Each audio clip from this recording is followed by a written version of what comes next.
Oke, selamat siang nih. Siang menjelang sore ya.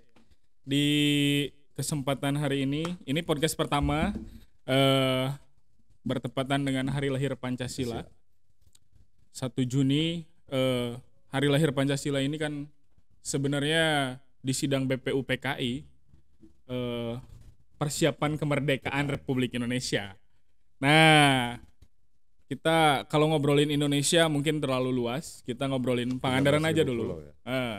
Kita ngobrolin Pangandaran terlebih dahulu karena ya sebagai warga Pangandaran yang tiap hari berkecimpung di Pangandaran, mencari nafkah di Pangandaran, hidup, tidur gitu. Bener.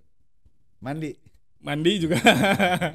Mandi juga di Pangandaran. Nah, oke, saya perkenalan diri, saya Samsul Arifin dan ini narasumber pertama di podcast perdana, Kang Anton sebagai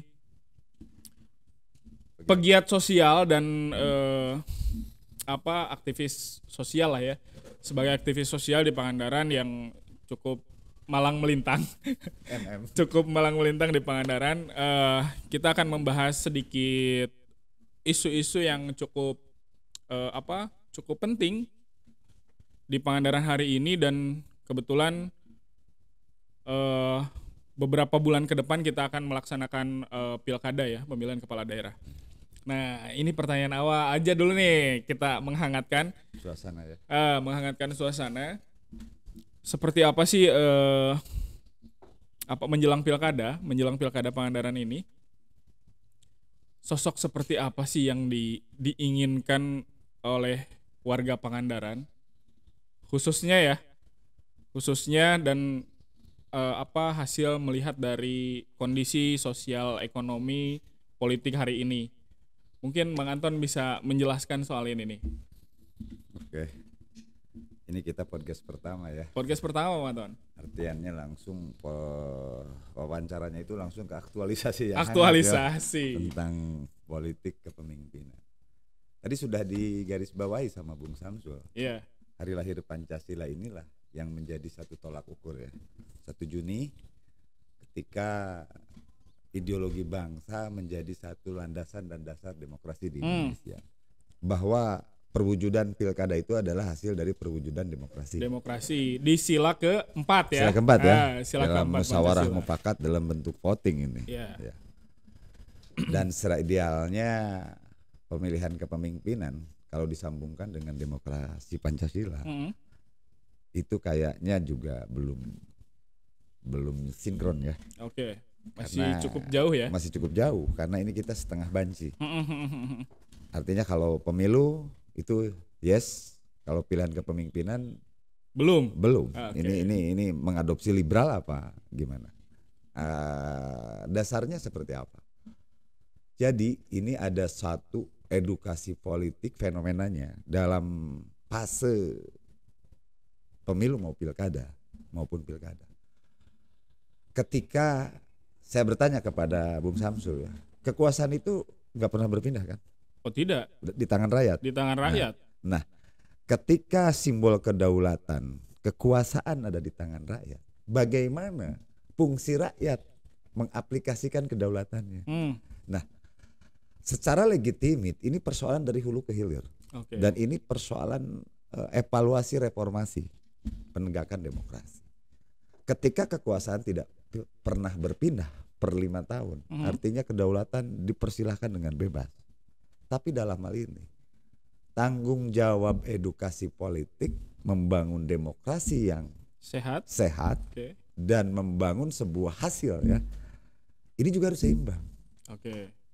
Dan tugas ini tugas partai politik loh secara legitimit. Secara legitimate dan menjadi menjadi mandat undang-undang ya, di undang-undang partai politik. Itu undang-undang nomor 2 kalau nggak salah ya. Rekomendasinya kan ada di partai politik dan ada kebebasan di independen. Betul. Ada tambahan. Nah, dalam ini pertanyaan saya, sudah benarkah partai politik mengedukasi dan melahirkan kriteria-kriteria ini masalah kepemimpinan? Karena ini fenomena hari ini adalah di negara demokrasi di dunia baru ada pilihan diserentakkan pilgub maupun pilihan bupati. Oke. Nah, justru saya ingin bertanya kepada penanya juga ya. Oke. Siap nggak masyarakat Indonesia hari ini?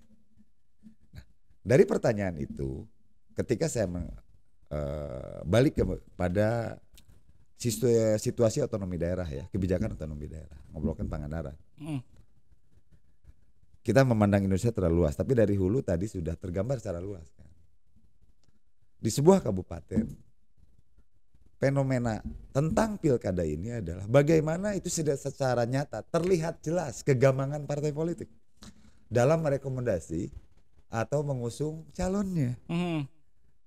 Artinya di sini kan banyak partai, di Indonesia banyak partai. Tapi kenapa banyak kader partai yang tidak terpilih? Oke. Tidak terrekomendasi. Terrekomendasi ya. Dan malah memperlihatkan yang di luar. Di luar. Dengan teori transaksional dan teori elektoral ya, elektabilitas. Elektabilitas ya. Artinya memang ini hari ini apa politik ini lebih mengutamakan elektoral ya, lebih mengutamakan nggak terlalu mengutamakan kualitas dan calon ya. Kepemimpinannya ini yang harus dilihat lewat kaderisasi politik. Kan ada kaderisasi partai politik. Di partai politik ada pendidikan politik. Betul. Melalui kaderisasi kan. Ya. Nah sejauh ini kan sejauh ini pendidikan politik sendiri kaderisasi, bahkan sekarang yang dicalonkan kebanyakan ada beberapa nama kan. Ya. Nah kebanyakan kan bukan kader partai politik ya. Walaupun ada yang dan tidak dilahirkan dari kaderisasi politik. Tidak dilahirkan dari kaderisasi politik. Walaupun ada beberapa yang pernah mencicipi ada tapi di dalam sifatnya instan. Ada di dalam partai politik. Oke. Harusnya idealnya idealnya calon pemimpin daerah ya, calon pemimpin daerah dalam hal ini kepala daerah, dalam hal ini bupati, wakil bupati. Idealnya seperti apa sih Kang Anton? Kalau melihat situasional hari ini, secara ideal tadi, pertama partai politik selesai dengan melakukan selektivitas yang baik, melihat bukan hanya tadi kepentingan elektoral, tapi karakter politik dengan ideologi politiknya. Ini harus frame-nya jelas dong, karena harus ini menyangkut kepemimpinan. Kalau bahasa sederhana saya, kalau urusan kepemimpinan itu urusan langit dilaksanakan di bumi. Oke. Artinya memang harus benar-benar ideal. Harus benar, ideal. Artinya di sini pendapat tokoh-tokoh politik, tokoh masyarakat minimal ikut memproses baik itu opini, baik itu isu tentang kriteria pemimpin yang baik. Kan punya literasinya sendiri-sendiri. Dari keilmuan, dari akademis, dari sosial, dari kemasyarakatan. Bukan politik transaksional mutlak. Dan di sini hari ini kan pragmatisme sangat menjadi tantangan kan? Iya, menjadi tantangan dan kasusnya juga cukup lumayan agak tren naik lah. Naik ya. Artinya pragmatisme mendominasi. Dan ini harus ada antitesis kan? Perlawanan secara masif juga. Karena kalau transaksional menjadi pintu gerbang utama, maka tadi dari proses yang tidak baik akan melahirkan hal yang tidak baik. Gitu Bang. Siap. Nah calon yang diinginkan nih, tadi kan harus melalui kaderisasi, artinya ada penggemblengan ya, ada penggemblengan, ada kawah candra di muka lah ya, ada kawah candra di muka yang dilalui oleh para calon ini. Sementara hari ini kan, ya kami pikir memang belum terlalu membudaya ya. Belum terlalu kokoh juga. Belum terlalu kokoh juga mereka melakukan itu ya. Bahkan partai politiknya sendiri yang memberikan contoh kan. Nah,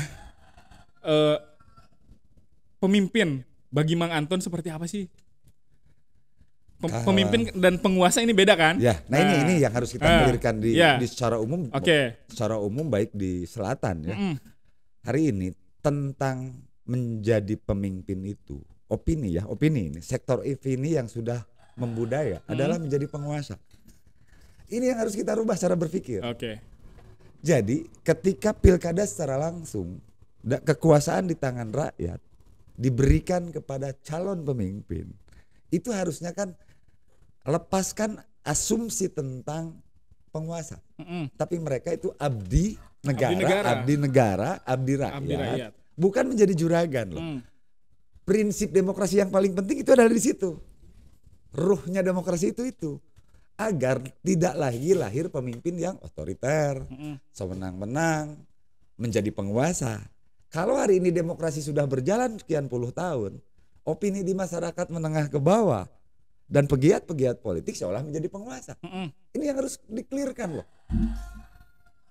Artinya seorang pemimpin hasil demokrasi harus bisa dikritisi, harus bijaksana, dan harus paham purwadaksi demokrasi itu sendiri. Artinya ada mandat tentang sebuah kewenangan dari sebuah hasil demokrasi.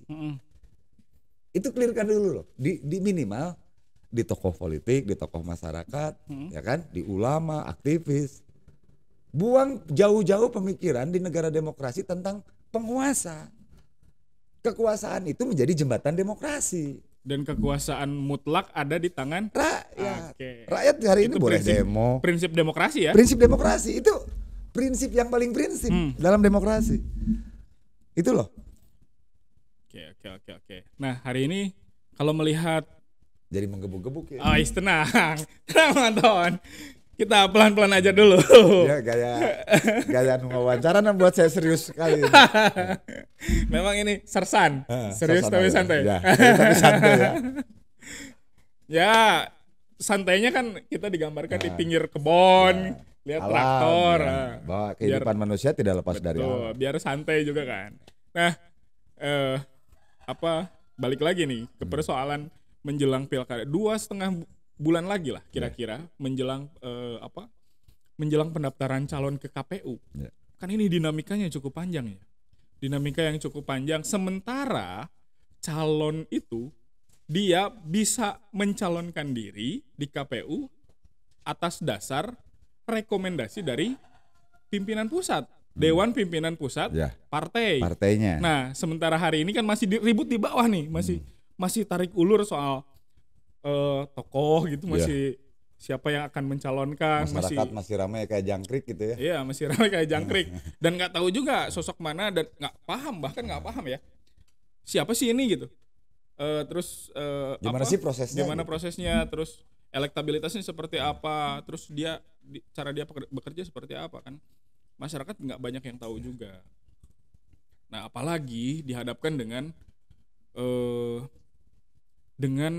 kondisi Pangandaran yang mungkin hari ini sudah mulai berhutang ya. Nah, tadi saya mendapatkan informasi soal posisi pemerintah daerah Kabupaten Pangandaran dalam pelaporan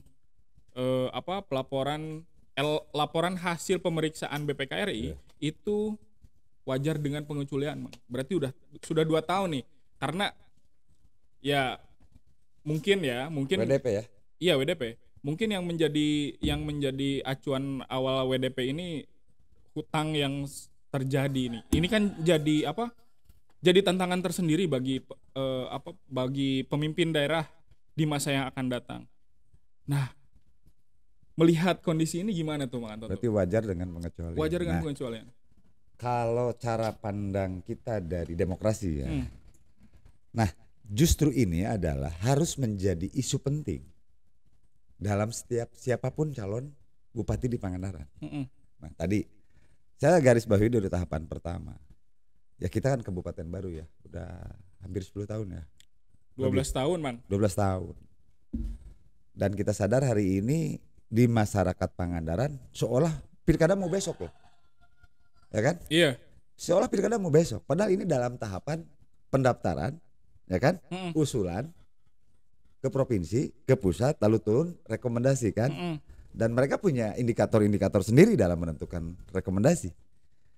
Ini adalah sebuah pelajaran yang mahal bagi masyarakat Pangandaran bahwa baru kali ini seolah dalam tahapan memproses walaupun dengan segala kekurangannya. Masyarakat Pangandaran jadi ramai menentukan. Biasanya kan ini milik elit-elit parpol ya. Iya. Dan hari ini menjadi milik konsumsi publik walaupun jadi kayak ngadu jangkrik gitu ya. Ramai tepuguh gitu. Sementara apakah ini sudah disadari atau tidaknya oleh masyarakat Pangandaran? Jangan sampai juga perang pilkada ini menjadi perang personal.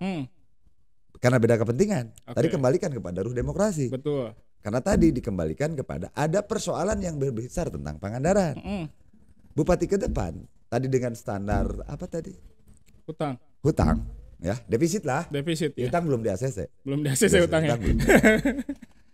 Ini berarti ada beban besar tentang sebuah regulasi menyehatkan APBD. Ya kan? Dan ini perlu pemikiran, perlu kebersamaan. Betul. Dan tanpa juga melupakan ruh tadinya, aplikasi ruh demokrasi. Bagaimana melahirkan kebijakan tentang kebijakan yang berpihak kepada publik. Walaupun dalam pemerintahan yang sistem politik ada kepentingan kan, tapi minimal di sini ada yang sifatnya kajian-kajian kebijakan. Secara idealnya kan gini, lahirnya negara, lahirnya pemerintah itu untuk mensejahterakan rakyat. Nah, bagaimana mewujudkan sana? Itu adalah dengan melakukan regulasi-regulasi kebijakan. Dan regulasi kebijakan juga nggak asal-asalan. Nggak kan? asal-asalan. Berdasarkan hasil kajian. Ada kajiannya, ada kajian fakta, ada kajian akademis, ada transparansi publik untuk minta pendapat publik, ya kan? Iya. Ada juga, oke lah, kalau dalam ini ruangan terbuka ya, artinya juga terbuka untuk publik. Ada kepentingan juga, jadi pembisik-pembisik juga harus dievaluasi. Oh iya. Apakah pembisik telinga kiri, apakah pembisik Atau telinga kanan? kanan. Nah ini yang bahaya, ini yang lebih bahaya. Artinya memang dalam setiap proses pilkada selalu ada pembisik. Kalau ya, begitu. Kalau dibilang secara legalitas gini aja, kenapa pragmatisme? Setiap pilkada ada beberapa, kalau zaman Belanda itu dulu VOC loh. Korporasi dagang kan? Korporasi dagang yang bagaimana dia bisa membiayai setiap momentum. Ya kan? Untuk bagaimana kekuasaan dipakai alat menyelamatkan kepentingan bisnisnya. Ini yang jadi masalah besarnya. Tapi kita tidak juga bisa menghindar karena tadi pragmatisme. Ya kan? Karena di Pangandaran nggak ada yang jika Yusuf Hamka, nggak ada yang bisa bayar buat pilkada ya? Artinya dihibahkan demi perjuangan. Kayak Abu Bakar ke Nabi Muhammad Abu Bakar ya. Dan Siti Khadijah menghibahkan harta. Itu pelajaran sebenarnya. Betul. Dia menghibahkan hartanya untuk bagaimana kemaslahatan sebuah tegaknya kehidupan peradaban. Ya kan? Yaitu perjuangan Islam. Oke. Sudah dicontohkan ya, bahkan pada saat zaman Rasulullah tuh. Sudah zaman Rasulullah udah diisyaratkan. Oke. Sementara hari ini terbalik kan? Ya. Si pemodal Ya. Pasti akan menagih janjinya dan minta uang kembali. Kan? Nah, ini kan yang tidak difahami. Kenapa jalan tadi ruh demokrasi zaman reformasi ini sebetulnya ada pemutaran balik, kilas balik untuk menolkan ya, mengingatkan semua pihak ada ruh demokrasi yang tertuang. Maaf, walaupun saya bukan ahli fikih, Islam itu udah demokrasi. Pancasila juga sebagai uraian ya kan dalam bentuk sederhananya udah menegakkan demokrasi. Ya kan? Udah bubar ini kerajaan dan segala macam yang bersifat otoritarian. Keputusan mutlak otoritarian. Dan feodal. Islam tidak feodal. Pancasila tidak feodal. Ya, supaya terpisah tidak ada diskredit. Iya. Ya kan? Demokrasi itu sudah diwujudkan, tidak feodal. Hari ini terjadi lagi ya feodalisme. Jabatan jadi feodal kan, seolah jadi Tuhan loh. Ini persoalan. Jabatan seolah jadi Tuhan. Seolah jadi Tuhan karena tadi kajian-kajian akademik, pusat-pusat keilmuan, ulama, tokoh masyarakat belum berkiblat ya terhadap keilmuan. Oke. Asik juga nih Asik juga nih obrolan sore ini. Kalau saya tadi penyihatan APBD menjadi penting ya, tadi lupa. Penyihatan APBD menjadi penting. Hal yang cukup penting ya. Dan itu akan menentukan sebuah jawaban ketika metode-metode kampanye, ya kan? Membangun isu. Harus ada dialektika intelektualnya. Namun Samsul calon bupati, kumaha nyehatkeun APBD. Tiba-tiba Ibu Samsul tidak bisa menjawab. Bagi kita sudah standar. Dan layak atau enggak itu? Nah, artinya ngobrolkan budaya. Yeah. Budaya arti kata itu dari cipta, karsa, dan karya. Kalau sekarang dari cipta, karsa, keilmuan melahirkan gagasan. Oke. Artinya bukan kepintaran ya. Iya, artinya, pintar dan cerdas beda. Betul. Artinya memang harus ada gagasan yang diusung ya. Nah ini. Sebelum dia mencalonkan menjadi pemimpin. Pemimpin daerah ya. Kita garis bawah ini. Ya. Pemimpin bukan penguasa ya. Bukan. Pemimpin. Oke, untuk menjadi pemimpin artinya dia harus memiliki gagasan-gagasan ideal untuk masa yang akan datang, apalagi melihat tanpa mengesampingkan apa yang sudah terjadi Tanpa dari merusak belakang. kepentingan dan kebijakan rakyat. Betul. Di garis bawahi lagi, Iya. rakyat. Rakyat. Oke. Karena sejauh ini kan ini juga sudah menjadi rahasia publik ya, rahasia umum bahwa setiap pilkada selalu ada tadi pemodal ya. Selalu ada pemodal dan pada akhirnya pemodal ini minta balik dengan proyek-proyek tertentu. Nah, sementara kalau saya pernah diskusi dengan orang ICW, Indonesian Corruption Watch, bahwa proyek dalam politik itu adalah korupsi, Mang. Oh, jelas. Itu adalah korupsi politik tuh. Nah, sejauh ini menurut Mang Antoni, agar tidak terjadi tadi salah satunya ada orang seperti Yusuf Hamka ya. Iya. Seperti Yusuf Menghibahkan Hamka uangnya yang untuk menghibahkan perubahan. untuk perubahan. Nah, cara lain ada nggak sih, Mang? Banyak. Oke, salah satunya. Harusnya gini. Masyarakat sebuah wilayah terangkum dari berbagai macam golongan kan. Ada petani, pedagang. Kalau korporasi lokal itu pemborong ya. Oke. Nah, dan seolah mereka mendudukan kasta yang paling tinggi. Padahal hak dan kewajibannya sama loh Betul. sebagai warga negara. Nah, strata sosial ini harus kita selesaikan dengan demokrasi. Ada nggak saya bilang seorang calon bupati kampanye atau diskusi dengan komunitas masyarakat pengusaha? Rata-rata mereka tidak diajak menjadi bagian dari marwah demokrasi, tapi mereka disimpan di bagian belakang menjadi pemodal demokrasi, ya kan? Dan lahirlah korporasi itu.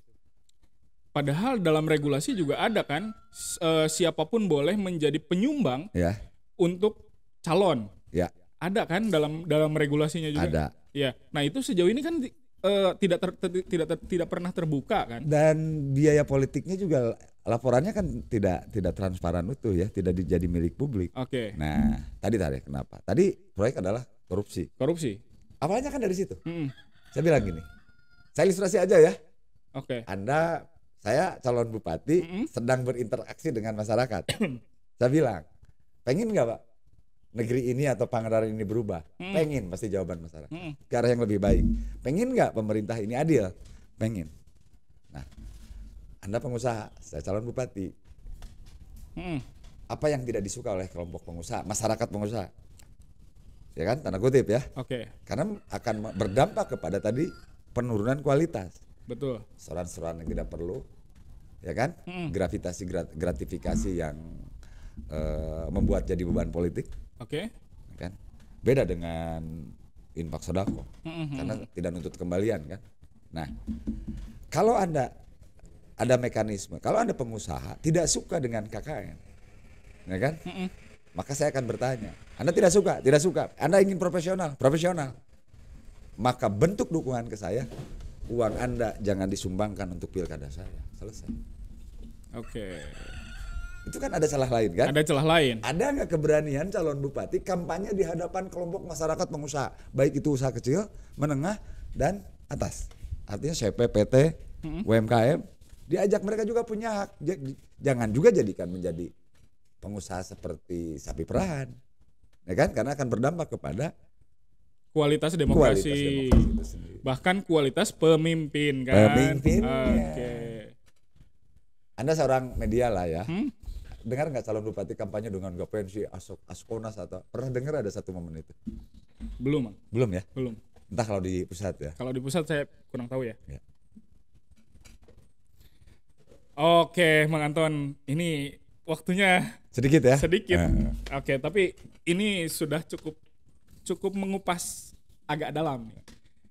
Nah, tadi kan soal pemimpin artinya pemimpin, kita tarik kesimpulan nih, artinya pemimpin ideal yang diinginkan masyarakat hari ini, walaupun sebetulnya kita lihat survei, masyarakat sepertinya mulai apatis terhadap terhadap proses-proses politik ini. Nah, idealnya seperti apa sih, Mang? Nah, kenapa poin kuncinya ya, ideal. Pertama, betul kata lagu Indonesia Raya. Oke. Satu, jiwa. Yaitu akan lahir jiwa tadi terbentuknya secara alam kepemimpinan. Hari ini di era hedonisme. Kalau orang Bro Pangandaran di tengah defisit besar-besaran. ya kan? Jiwa yang sederhana, ya kan? Bijaksana, punya inovasi, kecerdasan, dan punya tim yang kuat. Artinya harus ada kebersamaan, kesepahaman membangun Pangandaran lebih baik ke depan. Bukan menjadi penguasa, tapi menjadi pemimpin. Dan siap tidak terpilih kembali. Hilangkan ambisi itu, ya kan? Karena kondisi Pangandaran, ya lamun jujur, ini perlu energi yang luar biasa. Oke.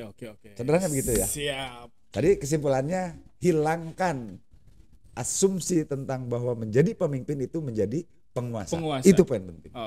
Poin pentingnya itu ya. Jadi pemimpin berarti memperbaiki hari ini dan masa depan. Ya.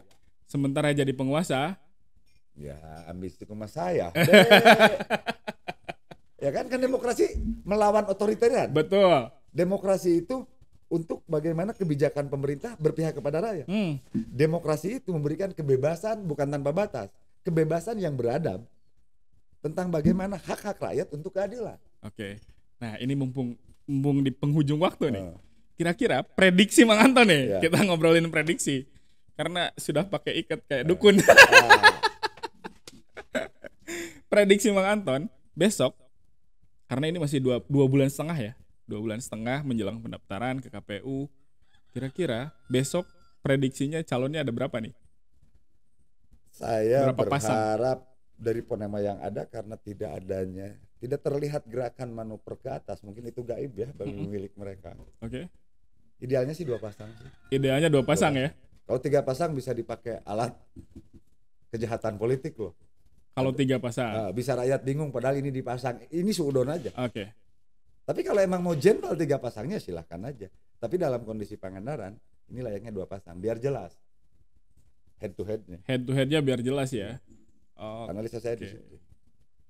Prediksinya 2 pasang berarti ya. Kira-kira partai mana aja nih? Kan hari ini sudah ada 5 partai yang berkoalisi nih. Iya. Yang kemungkinannya juga masih, ya saya pikir 50-50 karena keputusan partai, rekomendasi partai itu keputusan DPP. Mau tidak mau.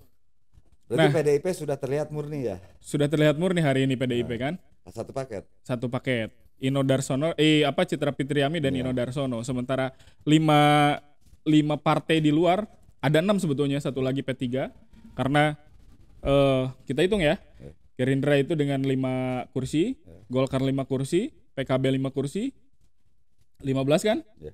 Terus PAN 4 kursi, 19. Satu lagi kemarin itu PKS ada 3 kursi. Nah ini kan 5 partai ini kan sudah mulai mengerucut ya.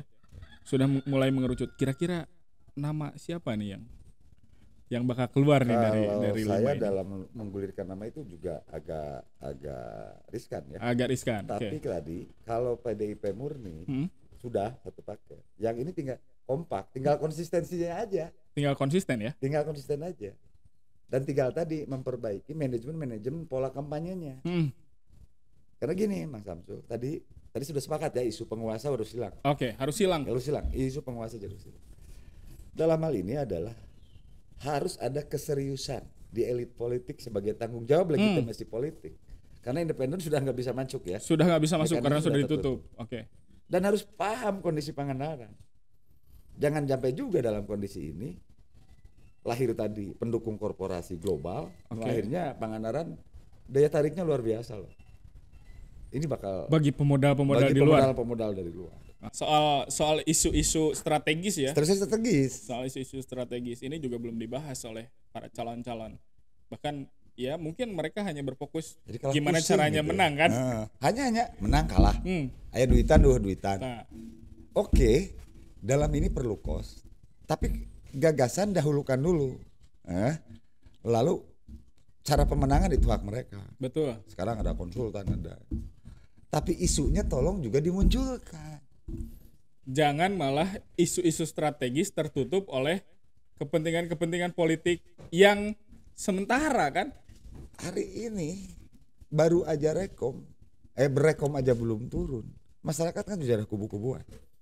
Sudah terlihat ya. Nah, gara-gara pembentukan tim sukses ya. Karena mengejar elektoral. Seharusnya kalau mau bersosial, kalau dia lahir dari sebuah kaderisasi politik, kegiatan sosial ke masyarakat itu sudah jadi kebiasaan kan. Tidak kebaikan tiba-tiba loh. Oke. Bahkan tidak bagi-bagi amplop. Ya, tidak loh. Ini banyak kebaikan pura-pura. Tidak bagi-bagi amplop secara secara masif ya. Nah, simpelnya kaderisasi politik, tugas partai politik tidak dijalankan. Oke. Ini cukup jadi ada closing statement nggak nih soal ini nih? Statementnya aja bahwa pilihan pemimpin ini tetap tadi closing sistemnya, hilangkan jauh pikiran dari pemegang kekuasaan rakyat membuat seorang pemimpin penguasa atau juragan rakyat. Oke. Bahasa kasarnya mereka itu kacung rakyat kok, pelayan Ya. dan masyarakat berhak mendapatkan pelayanan yang baik Masyarakat di lapis manapun itu. dimanapun itu. Oke. Baik pengusaha, karena sudah tidak ada kasta kan. Bukan mengkastakan tapi hanya komunitas profesi. Iya. Oke. Ini closing statementnya memang jadikan pilkada itu sebagai ajang mencari pemimpin, bukan ajang mencari penguasa. Oke, kita close dulu obrolan sore hari ini. Mungkin akan kita sambung di minggu depan Dengan tema yang berbeda. Dan mungkin saja besok akan diperdalam nih soal politik. Tapi kalau makin tajam ini saya gebrak meja ke Anda. Oke, terima kasih kawan-kawan. Saya tutup. Selamat sore. Assalamualaikum warahmatullahi wabarakatuh. Waalaikumsalam.